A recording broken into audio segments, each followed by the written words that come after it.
C'est un texte très important qui doit donner plus de liberté aux entreprises, plus de flexibilité, plus de souplesse pour qu'elles puissent embaucher, mais aussi, je veux le rappeler, plus de protection pour les entreprises, mais bien sûr pour les salariés. Je pense notamment au compte personnel d'activité que nous continuons à vouloir renforcer après la discussion entre les partenaires sociaux. Donc, il faut lever un certain nombre d'incompréhensions, il faut expliquer, répondre à toute une série de fausses informations qui sont données sur ce texte. Donc nous allons nous donner quelques jours supplémentaires avant le passage en Conseil des ministres, une quinzaine de jours sans doute, ce qui ne change pas grand-chose par rapport au calendrier parlementaire initial qui était prévu. Je souhaite aussi avoir une discussion approfondie avec la présidente de la Commission des affaires sociales de l'Assemblée nationale, Madame Le Morton, et avec celui qui pourrait, je ne me mets pas à la place de l'Assemblée nationale, être le rapporteur de ce texte, Christophe Sirugue, qui connaît bien ces questions. Donc donnons-nous quelques jours de plus pour approfondir la discussion, pour corriger ce qui doit l'être. Et nous avons toujours dit, nous étions évidemment ouverts à la discussion. On le voit bien ici à l'occasion de ce salon de l'agriculture. C'est par la discussion, c'est par le dialogue qu'on fait avancer les choses.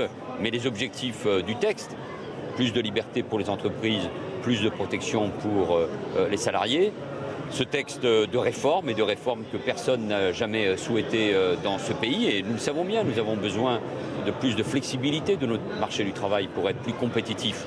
Être plus compétitif tout simplement pour lutter contre le chômage, pour favoriser l'emploi.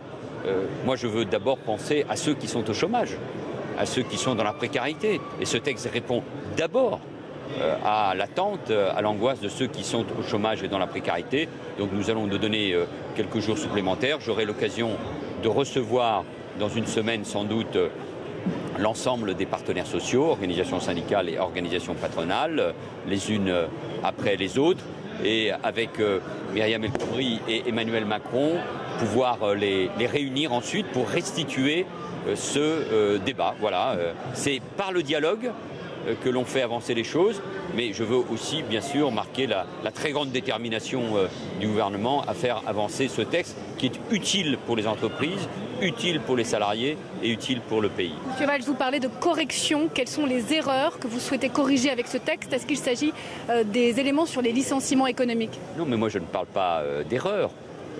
Il faut lever les incompréhensions. Il y a, je suis convaincu, de la part des organisations patronales, bien sûr, mais aussi de nombreuses organisations syndicales, une volonté de réformer. Le compte personnel d'activité, est-ce une réforme ou pas qui est souhaitée et attendue par les salariés? Oui, bien évidemment. Et Myriam El Khomri a déjà eu l'occasion de dire qu'il fallait renforcer ces protections.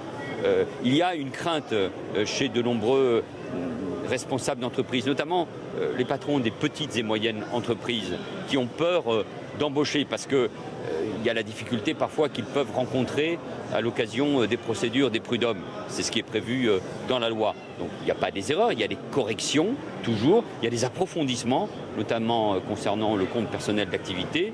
Mais je veux le dire très clairement, la volonté de réforme, la volonté de changement, la volonté d'assouplissement de notre marché du travail et en même temps de protection pour nos salariés, de sécurité pour nos protections, cette volonté, elle est intacte. Mais je pense qu'avec le débat que nous avons depuis une quinzaine de jours, il faut lever un certain nombre d'interrogations et c'est le sens de ces rencontres que nous aurons dans les prochains jours. Il faut le faire avec le souci de la vérité, sortir des caricatures que j'ai pu entendre ou lire, et avec la volonté de dialogue et d'écoute. Cette volonté d'écoute et de dialogue, elle sera aussi nécessaire entre les partenaires sociaux pour réussir la négociation concernant l'assurance chômage. Voilà, sur tous ces sujets-là qui sont essentiels pour les Français, avec de la sérénité, du dialogue, le goût de la vérité, la volonté d'avancer ensemble, je pense que nous pouvons là aussi nous donner quelques jours de plus